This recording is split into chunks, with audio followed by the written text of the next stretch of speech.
একটু পাঠাবো।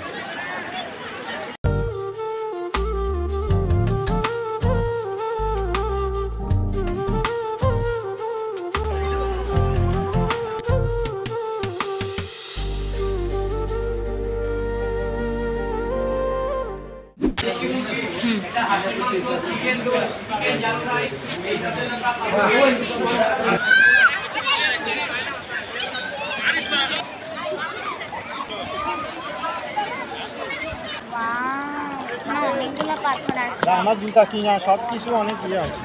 এটাতে নেন, এটা শ্বাস হবে, পানি হবে। দাদিবা খাও, তোমার করবো, ধরো। সাদা পাথর বাংলাদেশের অন্যতম একটি দর্শনীয় স্থান।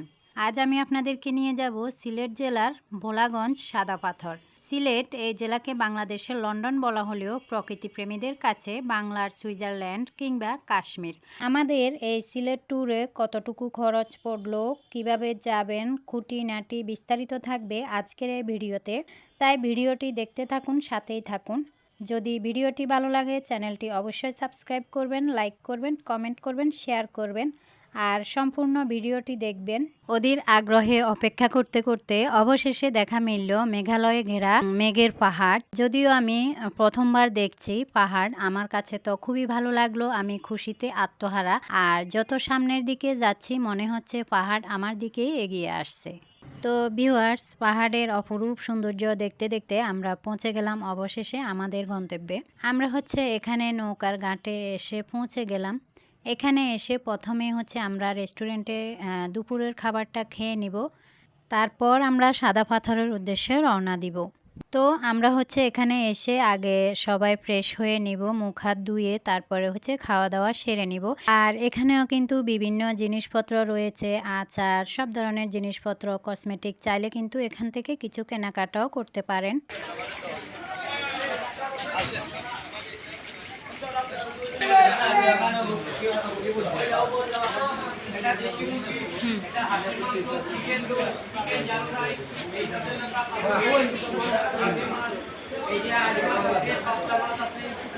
ভর্তা।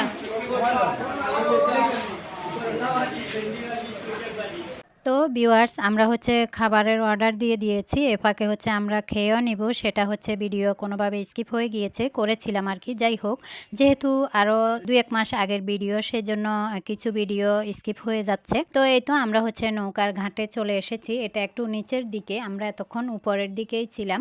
তারপরে এসেই আমরা টিকিট কাউন্টারে চলে গিয়েছি। এখানে এসে প্রথমে আপনাকে টিকিট করে নিতে হবে। আর নৌকা ঘাটে গিয়ে দেখি অসংখ্য পর্যটকের ভিড়।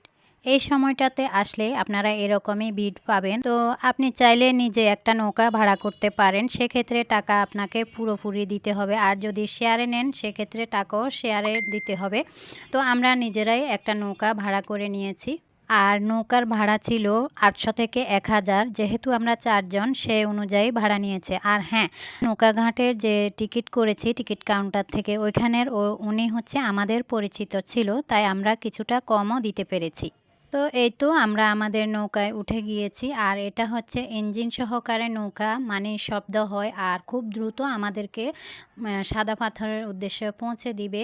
আর অবশ্যই নৌকায় ওঠার আগে ওনার পার্সোনাল নাম্বার, তারপরে সব কিছু ডিটেলস আপনি নিয়ে নেবেন। কারণ আপনি যে নৌকায় যাবেন সে নৌকায় করে এখানে ফেরত আসতে হবে। আর যদি শেয়ারে যান সেক্ষেত্রে যার সাথে যাবেন তার নাম্বারও নিয়ে রাখবেন। আর যেতে যেতে এখানে দেখতে পারবেন প্রতি মিনিটে মিনিটে অসংখ্য নৌকার আনাগোনা, মানে অনেক পর্যটক এখানে যাওয়া আসা করতেই থাকবে। আর হ্যাঁ ভিউয়ার্স, সাদা পাথর ভোলাগঞ্জ আপনারা যত তাড়াতাড়ি একটু দিনের দিকে আর্লি রওনা দিবেন তত তাড়াতাড়ি এই নৌকা ঘাটে ফেরত আসতে পারবেন। আপনার জন্যই ভালো হবে, যেহেতু এটা বর্ডার এলাকা, খুব বেশি একটা সন্ধ্যাবেলা করা ঠিক হবে না। আর এই যে দেখছেন পাহাড় থেকে আসা পানি খুবই স্বচ্ছ, তারপরে ঠান্ডা। আপনি যদি এখানে আপনার পাটা দিয়ে রাখেন খুবই ভালো লাগবে, শান্তি লাগবে, যেহেতু অনেক বেশি গরম থাকে দুপুর টাইম। আর নৌকা চলাচলকালীন আপনি একটু সাবধানতা অবলম্বন করবেন, যেহেতু এটা ইঞ্জিন সহকারে নৌকা, একটু সাবধানে বসবেন।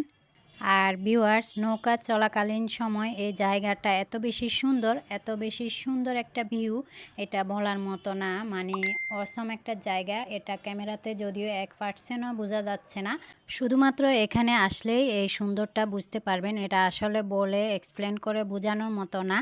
এখানে যেতে যেতে আপনি সমুদ্রের কোল ঘেঁষে প্রায় লেয়ার করে 5 থেকে 6টা পাহাড় এরকম। তো এটা খুবই সুন্দর একটা ভিউ। অবশ্যই এখানে এসে সরাসরি দেখলেই বুঝতে পারবেন, ক্যামেরাতে অতটা বোঝা যায় না।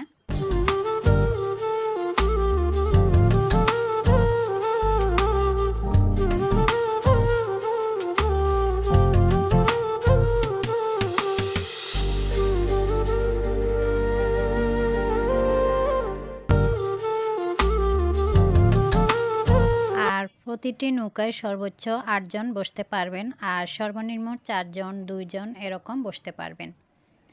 তো এই তো পাহাড়ের সৌন্দর্য দেখতে দেখতে অবশেষে দেখা মিলল ভোলাগঞ্জ সাদা পাথর। এখানে এসে আপনার নৌকাটা একটা সাইডে রাখবে, তারপরে আপনি আস্তে ধীরে এই ঘাটে নামবেন। এই তো তারপর হচ্ছে ভোলাগঞ্জ সাদা পাথর 0 পয়েন্ট। এখানে এসে হচ্ছে কিছু ডাব, বিভিন্ন চা কফি জিনিসপত্র আছে। আপনি চাইলে এখানে রিল্যাক্সভাবে কিছুক্ষণ বসতে পারবেন। ডাব, চা, জুস যে যেটা খান খেয়ে নিতে পারবেন। তো আমরা যেহেতু দুপুর টাইমে এসেছি, আমরা এখানে ডাব খেয়েছি, খুবই মজার। মানে একটা ডাব খেয়ে পুরো পেট ভরে গিয়েছে, এমন একটা অবস্থা। তারপরে এখান থেকে হচ্ছে হেঁটে হেঁটে আপনি আরও সামনে কিছুটা গেলেই তারপর হচ্ছে সাদা পাথর। তো ওইখানে যদি আপনি হেঁটে হেঁটে যেতে না চান, সেক্ষেত্রে এখান থেকে কিন্তু ঘোড়ায় উঠেও যেতে পারবেন। তবে এখানে ঘোড়ায় উঠলে অবশ্যই আপনাকে আলাদাভাবে বিল দিতে হবে। তো আমরা এখানে ঘোড়ায় উঠি নাই, যেহেতু এই জায়গাটা অনেক বেশি উঁচা নিচা, আমার কাছে ভালো লাগে নাই। তো আপনারা চাইলে এখানে উঠতে পারবেন, মানে ঘুরে দেখতে পারবেন আর কি ঘোড়ায় চড়ে।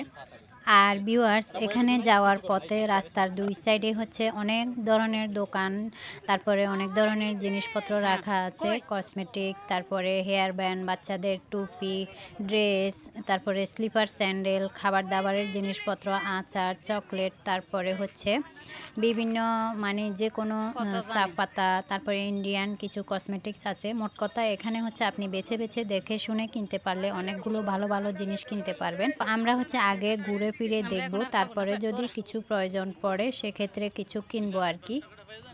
আর আপনাদেরকে তো একটা কথা বলতেই ভুলে গিয়েছি, আমরা যখনই কোথাও যাই, ট্রাভেলে বের হই, আমাদের হাতে কিন্তু আমাদের কিছু জিনিসপত্র থাকে, সেটা খাবারের জিনিস হোক বা ধরেন ছাতা, স্যান্ডেল বা ড্রেস, বাচ্চাদের এক্সট্রা কিছু আমরা নিয়ে আসি। আর সাদা পাথর আসলে অবশ্যই এক্সট্রা ড্রেস নিয়ে আসবেন বাচ্চাদের জন্য, যদি পানি টানি লেগে ভিজে যায় সেক্ষেত্রে তো প্রয়োজন পড়তে পারে। তো আমরা যদিও মানে খুবই একটু দূরে দূরে ছিলাম, মানে পা ভিজিয়েছি, হাত দিয়ে ধরেছি, তারপরে আমার বাচ্চারা হচ্ছে পাথর ধরেছে, এভাবেই আর কি। আমরা তেমন একটা ধরেন আছে না পানির মধ্যে পুরোপুরি নেমে ভিজে এরকমটা আমরা করি না, মানে পছন্দ না আর কি, সেটা যার যার ব্যক্তিগত। তবে যদি আপনি এখানে পুরোপুরি ভিজতে চান, মানে চেঞ্জেরও ব্যবস্থা আছে এখানে, আলাদাভাবে লকার আছে, তারপরে সব কিছু আছে আর কি। তো সেটাও করতে পারেন। তো আমরা এগুলোর পক্ষে না, সেই জন্য আমরা আমাদের মতো করেই হাত পা ভিজিয়েছি, পিকচার তুলেছি, ভিডিও করেছি, অনেক মজা করেছি, অনেকক্ষণ ছিলাম। তবে অনেক বেশি রোদ থাকার কারণে খুবই মানে গরম লাগছিল আর কি। যাই হোক, তবে পানিগুলো অনেক বেশি ঠান্ডা থাকে এখানে, পানির বরফের মতো। তারপর এই তো আমরা ঘুরে ফিরে দেখলাম, আর এখান থেকে আমরা প্রয়োজনীয় কিছু টুকিটাকি কিনবো। মানে আমার মেয়ে বলতেছে ফ্রেন্ডদের জন্য কিছু টুকটাক হাতের ব্রেসলেট, তারপরে আংটি, কানের দুল, এগুলো টুকটাক একটু একটু কিনবে আর কি। যদিও খুব বেশি একটা কিনবো না, প্রয়োজন নেই। আর এখান থেকে আপনি শ্যাম্পু, সাবান, বিভিন্ন এরকম থাকে না অনেক কিছু প্রসাধনী, তো এসব হচ্ছে আপনি ভালো মানেরও কিনতে পারবেন দেখে শুনে। আর কিছু আছে ফিক্সড প্রাইস, কিছু আছে আপনি একটু মূলামূলি করতে পারবেন। তো যার থেকে আসলে যেমন নিতে পারে এরকমও একটা বিষয় আছে। তো দেখতেই পাচ্ছেন এখানে কিন্তু ভরপুর পানি, আর এই পানি থাকলেই কিন্তু এই সাদা পাথর এসে মজা পাবেন।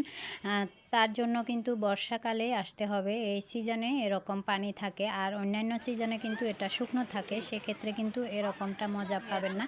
তো আমার বাচ্চারা তো এসে অনেক এনজয় করেছে, তো পাথরগুলো দেখতে পাচ্ছেন। আর আমিও তো পা ভিজিয়েছি, অনেক সুন্দর, পানিগুলো অনেক বেশি ঠান্ডা, অনেক আরামদায়ক, খুবই ভালো লাগে এভাবে বসে থাকতে। আর এখানে এত বেশি পানির স্রোত, মানে আমার ছোটো মেয়ের জুতা তো 3-4 বার মানে স্রোতে নিয়ে গিয়েছিল, তো ও তো কিছুই বলে না, শুধু হ্যান্ডেল করতে পারে না সেটাই বলছিলাম। আর তারপরে অনেকে হেল্প করেছে, যারা সামনে থাকে বারবার জুতাগুলো এনে দেয়, আবার স্রোতে নিয়ে যায়, মানে জুতা নিয়ে নামতে হয়, তো এখানে পাথরগুলো গরম থাকে, তো সেজন্য এই অবস্থা আর কি। তো এই তো আমরা পাথরের উপর অনেকগুলো পিকচার তুলেছি, তারপরে ভিডিও করেছি, অনেকক্ষণ বসেছিলাম, মজা করেছি, সবাই মিলে গল্প করেছি। তারপরে এই যে ঘুরে ফিরে এগুলো দেখলাম, মানে প্রয়োজন ছাড়া কিছুই কিনি নাই, যেটা প্রয়োজন শুধু সেটাই কিনেছি। কিছু চা পাতা, বাচ্চাদের জন্য জুস, তারপরে আমার আমার পছন্দের একটা চকলেট কিনেছি, খুবই মজার। এই তো, কারণ হচ্ছে খুব বেশি একটা কিনলে এগুলো নিয়ে যাওয়া আসা অনেক বেশি কষ্ট হয়ে যায়, কারণ ব্যাগ কেউই হাতে রাখে না, একমাত্র আমার হাজব্যান্ডই রাখে। তো যাই হোক, এখান থেকে আমরা টুকিটাকি কিছু আচার, চা পাতা, তারপরে চকলেট, বাচ্চাদের জন্য জুস কিনেছি। তো আমরা এখান থেকে কেনাকাটা শেষ হলে, আর চেষ্টা করবেন আপনারা একটা দোকান থেকে দেখে শুনে কেনার, মানে হচ্ছে এক এক দোকানে এক এক রকম প্রাইস চায়, তো মোটামুটি দেখা যায় যে কেউ কেউ একটু হলেও দাম কম রাখে আর কি, তাই দেখে শুনে কেনাই ভালো। আর এখানে এত বেশি হইচই, মানে চিৎকার চেঁচামেচি, অনেকেই হচ্ছে বাচ্চারা পুরো পানির মধ্যে ডুব দিয়ে ভিজতেছে, এমন একটা অবস্থা। তারপরে যাই হোক, তো সবাই মজা করতেছে মোট কথা। আর এই যে আমি হেঁটে হেঁটে আবারও একটু দেখতেছিলাম, আর আমরা খুবই তাড়াতাড়ি করে আমাদের সেই নৌকাঘাটে পৌঁছে যাব, কারণ হচ্ছে বিকাল টাইম হয়ে গিয়েছে। তো যাই হোক, আমরা হচ্ছে কিছুক্ষণের মধ্যেই হচ্ছে আমাদের নৌকাঘাটে পৌঁছে যাব। আমরা আমাদের নৌকার ওই মাঝিকে ফোন দিয়েছি, উনি বলল কিছুক্ষণ টাইম লাগবে, তো আমরা সেই টাইমটুকু হচ্ছে বসে চা কফি খেয়েছি। তারপর আমরা সন্ধ্যা হওয়ার আগেই হচ্ছে আমাদের নৌকাঘাটে চলে এসেছি। এখান থেকে তারপরে আমাদের যে গাড়ি রিজার্ভ করা রেখে গিয়েছি, সেটাতে করে আমরা আমাদের হোটেলে চলেও এসেছি। তো ঠিক আছে, তাহলে সবাই ভালো থাকবেন, সুস্থ থাকবেন। আজকের মতো এখানে বিদায় নিয়ে নিচ্ছি, আবারও খুবই শীঘ্রই হাজির হব আরেকটা নতুন ভিডিও নিয়ে আপনাদের মাঝে। আল্লাহ হাফিজ।